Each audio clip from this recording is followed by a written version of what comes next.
Hello दोस्तों, आज मैं आपके लिए लेकर आया हूँ क्लास 10th का चैप्टर नंबर फर्स्ट, जिसका नाम है वास्तविक संख्याएं रियल नंबर्स। मैं एमके सर आप सभी का एक बार फिर से स्वागत करता हूँ आपके अपने YouTube channel mister India coaching classes में।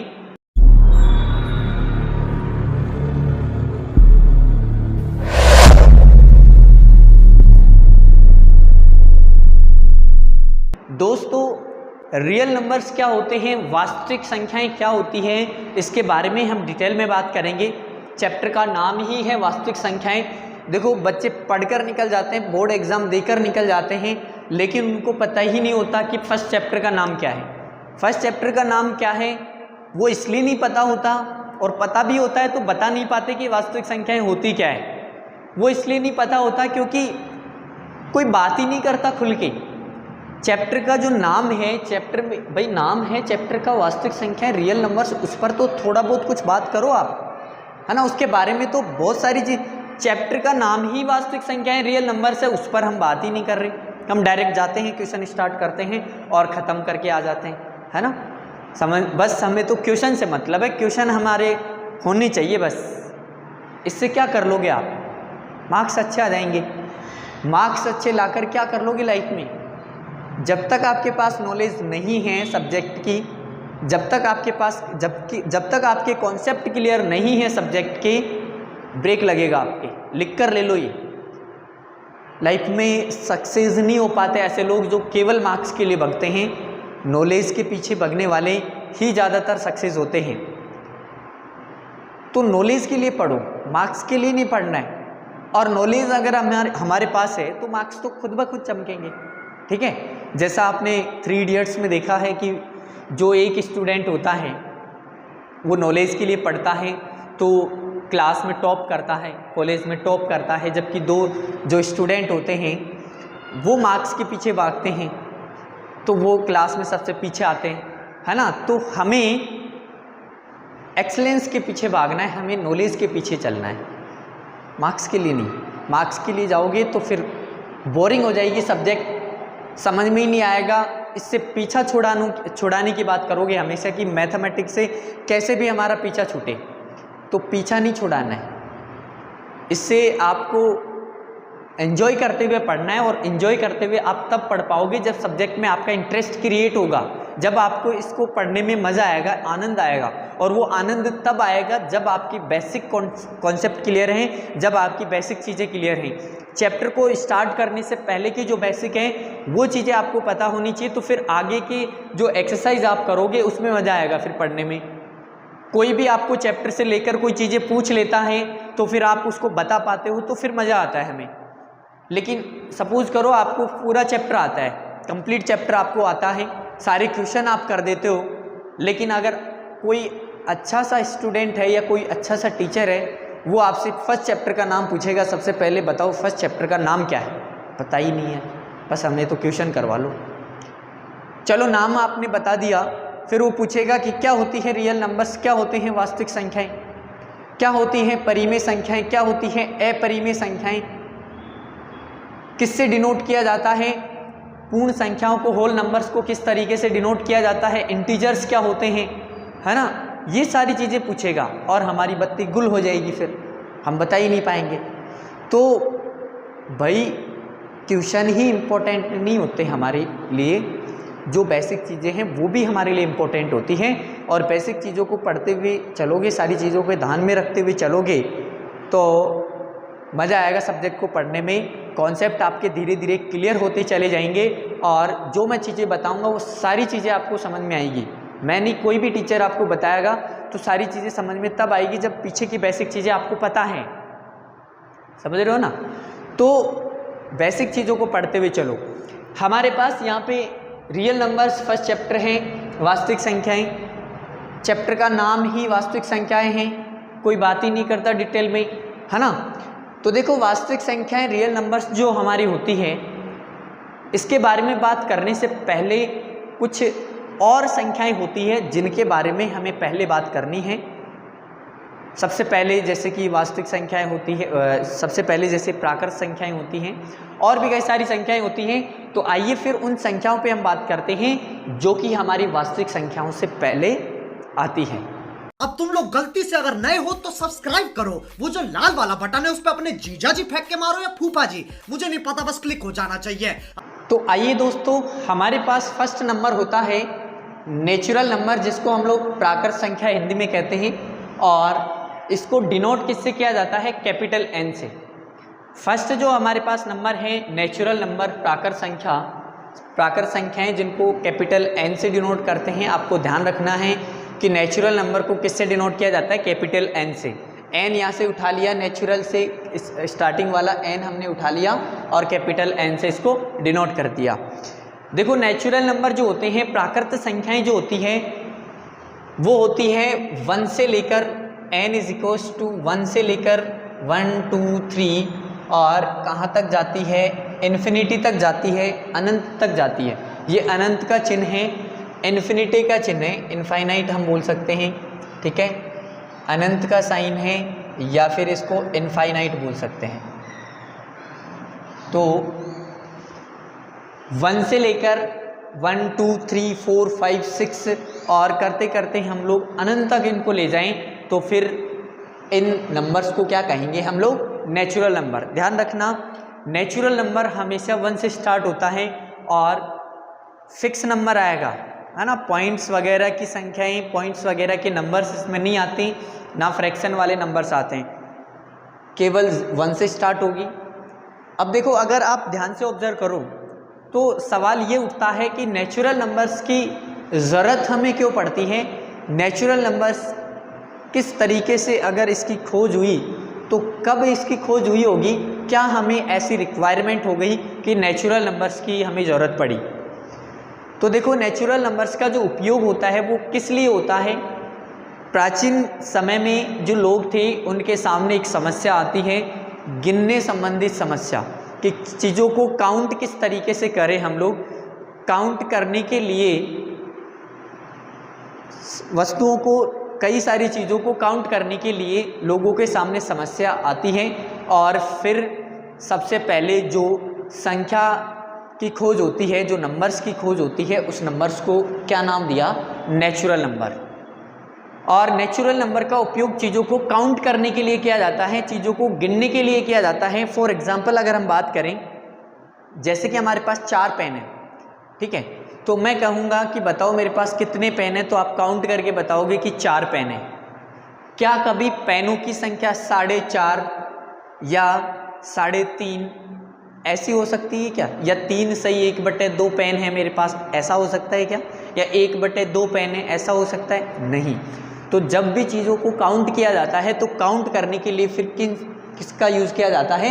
नेचुरल नंबर्स का यूज़ किया जाता है, प्राकृत संख्याओं का यूज़ किया जाता है। तो आई होप समझ में आया होगा कि प्राकृत संख्याओं की जो खोज हुई है, प्राकृत संख्याओं की जो खोज हुई है वो किस तरीके की समस्याओं को लेकर इसकी ज़रूरत पड़ी है ना, क्यों खोज हुई है इसकी?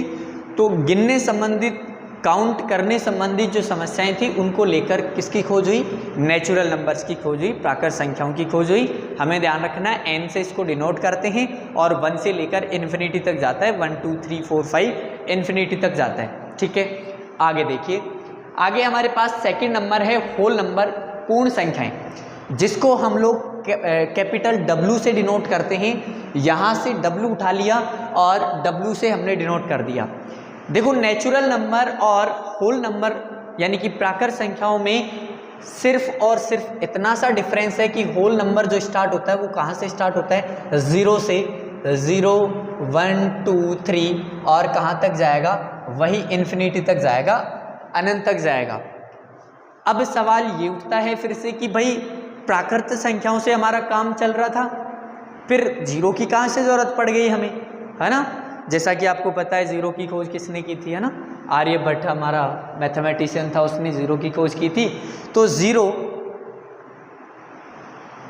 की ज़रूरत क्यों पड़ी हमें? फॉर एग्जाम्पल अगर हम सिंपल सा एक एग्जाम्पल लें, जैसे मेरे हाथ में एक पेन है, अभी मैं पूछूं आपसे कितने पेन है मेरे हाथ में? एक है।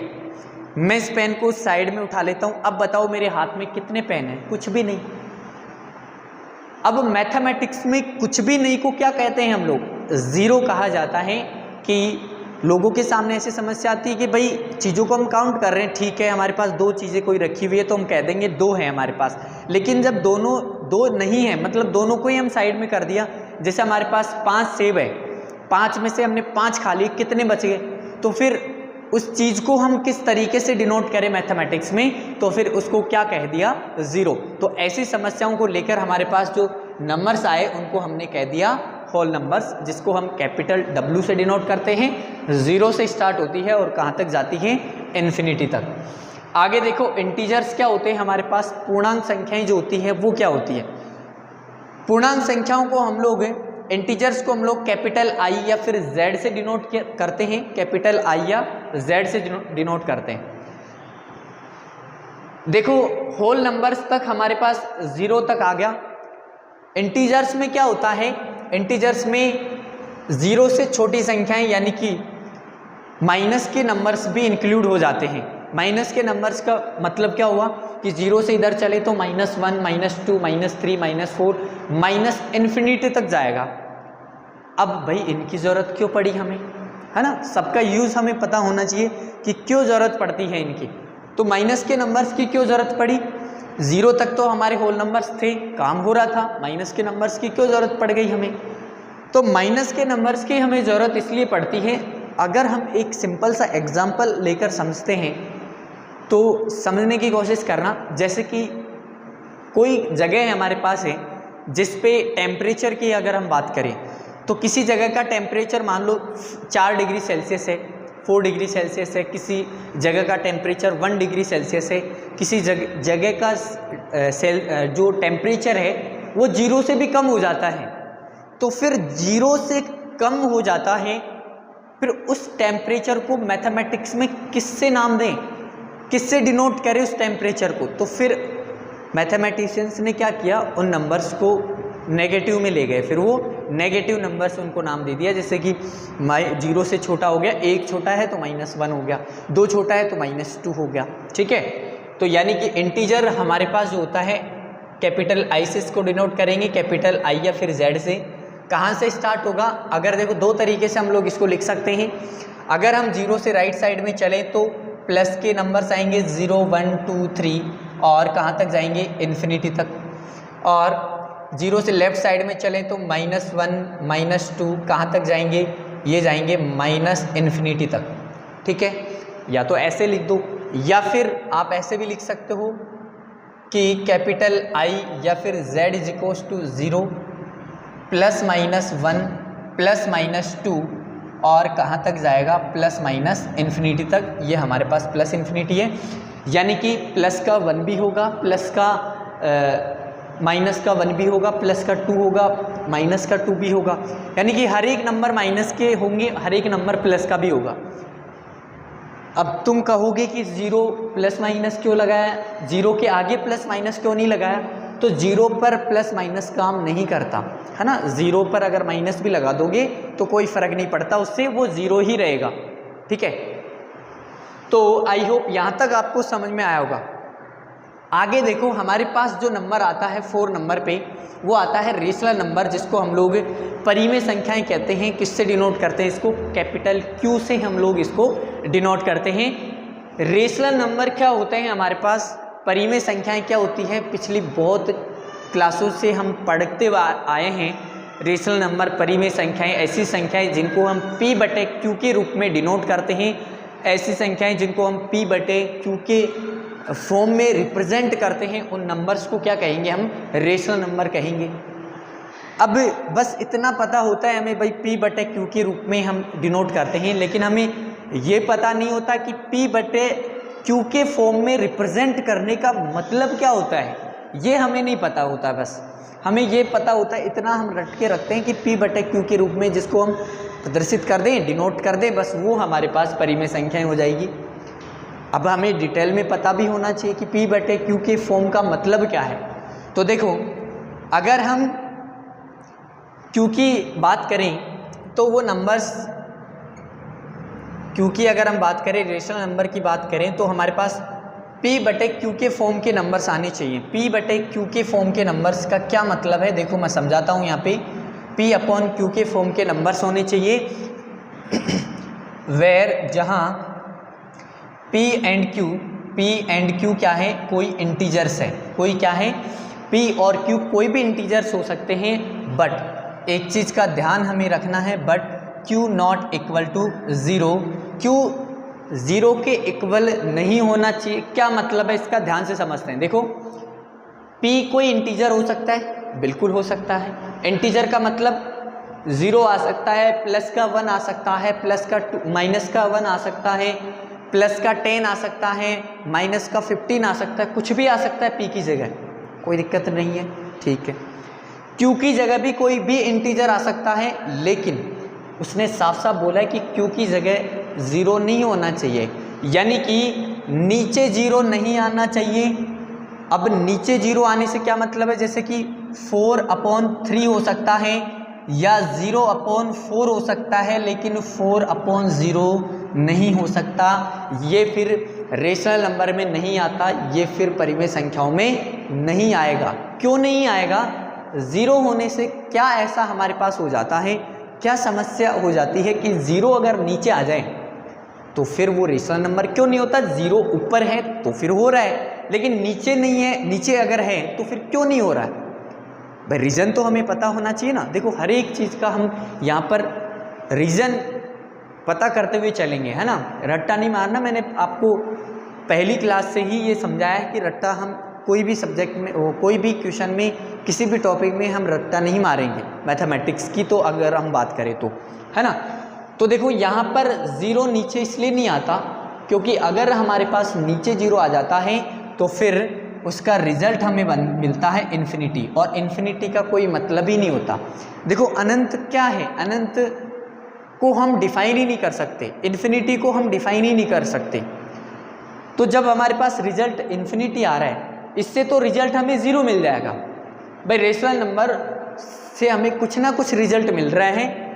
0/4 करेंगे, 0 में डिवाइड हम 4 का करेंगे तो हमें 0 मिलेगा रिजल्ट, लेकिन जब 4 में 0 का डिवाइड करेंगे तो हमें इन्फिनिटी मिलेगा, और इन्फिनिटी का कोई मतलब नहीं होता। तो इन्फिनिटी अगर हमारे पास रिजल्ट आता है तो फिर वो रेशनल नंबर नहीं होता। इन्फिनिटी क्या है एक बार समझने की कोशिश करना।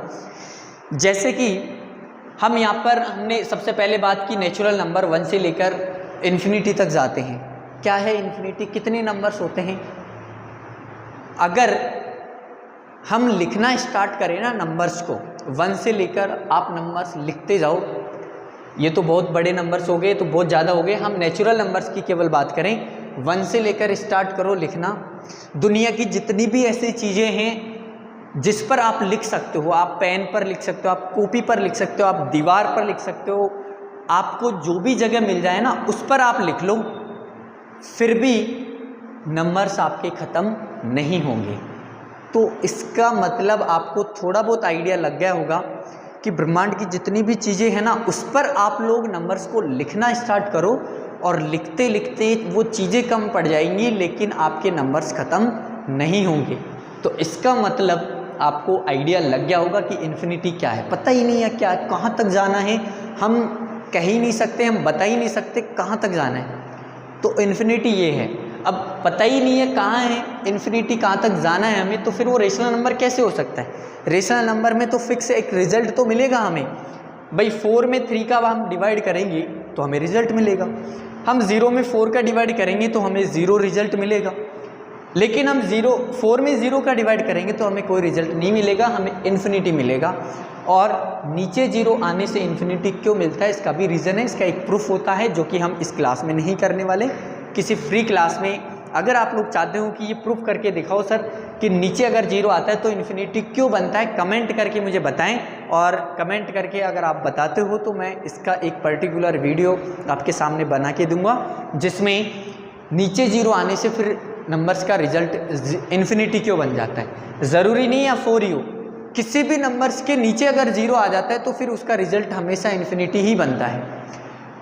तो यहाँ से हमें क्या समझ में आता है कि जो हमारा रेशनल नंबर होगा वो P अपॉन Q के फॉर्म का होगा। P अपॉन Q के फॉर्म का क्या मतलब है कि फ्रैक्शन के फॉर्म में वो लिखा हुआ होना चाहिए, जिसको हम फ्रैक्शन के फॉर्म में लिख सकते हैं, जहाँ पर P और Q कोई भी इंटीजर हो सकता है, लेकिन Q नॉट इक्वल टू 0, नीचे 0 नहीं होना चाहिए क्योंकि Q नीचे ही आ रहा है। P अपॉन Q में Q नीचे ही आ रहा है तो Q 0 नहीं होना चाहिए। साफ साफ उसने बोला है। ये पूरी डेफिनेशन किसकी होती है? रेशनल नंबर की होती है, परिमेय संख्या की होती है। तो आई होप सभी को समझ में आया होगा। ठीक है, तो फॉर एग्जाम्पल अगर हम बात करें, देखो एक और इम्पोर्टेंट चीज़ है जो मैं आपको यहाँ पे बताना चाहूँगा। देखो हमारे पास एक नंबर होता है पाई, हमारे पास एक नंबर होता है पाई। देखो पाई एक बहुत बड़ी चीज़ होती है। पाई, जितनी भी गोल चीज़ें हैं ना, सब में पाई भरा पड़ा है।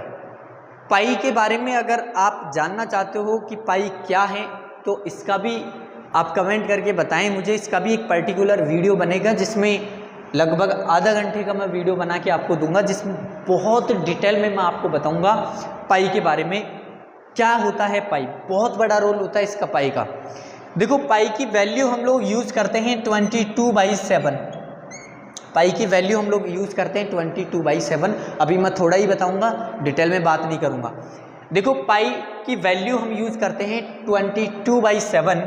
ये एक रेशनल नंबर होता है, जबकि पाई रेशनल नंबर नहीं होता। क्या समस्या है, समझ में ही नहीं आया। देखो पाई की एग्जैक्ट वैल्यू नहीं है 22/7, अप्रॉक्स वैल्यू है। एग्जैक्ट वैल्यू आज तक पाई की कोई निकाल ही नहीं पाया है। इसकी एग्जैक्ट वैल्यू कई मैथमेटिशियन मर गए पाई के पीछे पढ़ते पढ़ते, पाई की वैल्यू निकालते निकालते कई मैथमेटिशियन ऊपर वाले को प्यारे हो गए, लेकिन इसकी एग्जैक्ट वैल्यू आज तक कोई भी नहीं निकाल पाया है।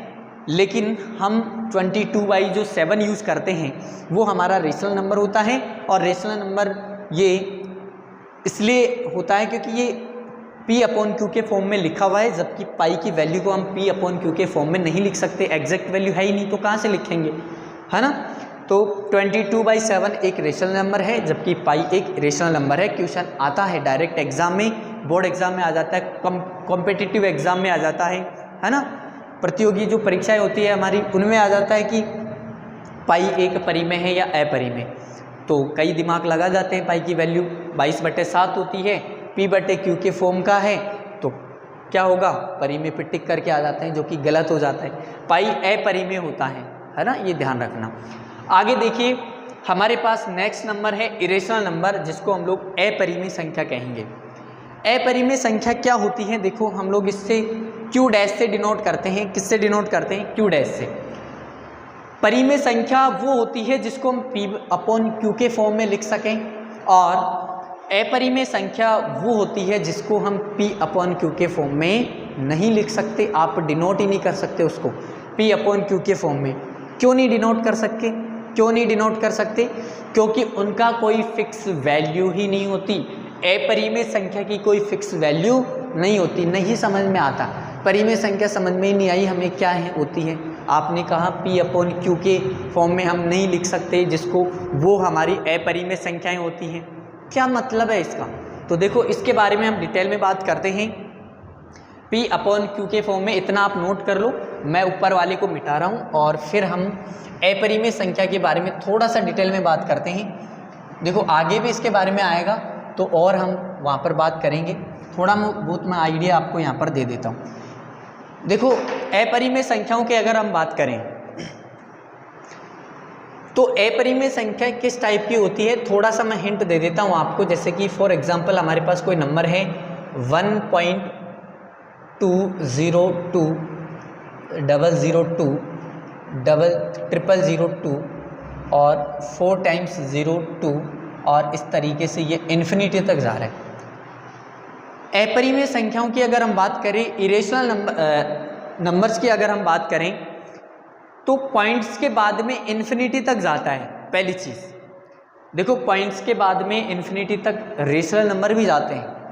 ध्यान रखना, पॉइंट के बाद में इन्फिनिटी तक रेशनल नंबर भी जाते हैं, और पॉइंट के बाद इन्फिनिटी तक, अनंत तक इरेशनल नंबर भी जाते हैं। दोनों में फ़र्क क्या है, इस पर हम आगे हमारे आएगा, अलग से ये टॉपिक है, इसी एक्सरसाइज में है, तो वहाँ पर हम डिटेल में बात करेंगे। अभी मैं अपरिमेय संख्याओं के बारे में बता रहा हूँ कि अपरिमेय संख्याएं कहते किसको हैं, पी अपॉन क्यू के रूप में इनको क्यों नहीं लिख सकते। तो देखो, पॉइंट के बाद में इन्फिनिटी तक जाएगा इरेशनल नंबर, और कोई भी ऑर्डर रिपीट नहीं होता, कोई भी क्रम रिपीट नहीं होता। देखो कैसे, यहाँ 0 1 0 आ गया 2 2 के बाद में, या 2 0 आ गया, यहाँ 0 0 आ गया, यहाँ 4 टाइम्स 0 आ गया, आगे 5 टाइम्स आएगा, 6 टाइम्स आएगा, 7 टाइम्स आएगा, आगे आता ही चला जाएगा, पता नहीं इन्फिनिटी टाइम्स 0 आएगा आगे अगर हम करेंगे तो कोई ऑर्डर रिपीट ही नहीं हो रहा।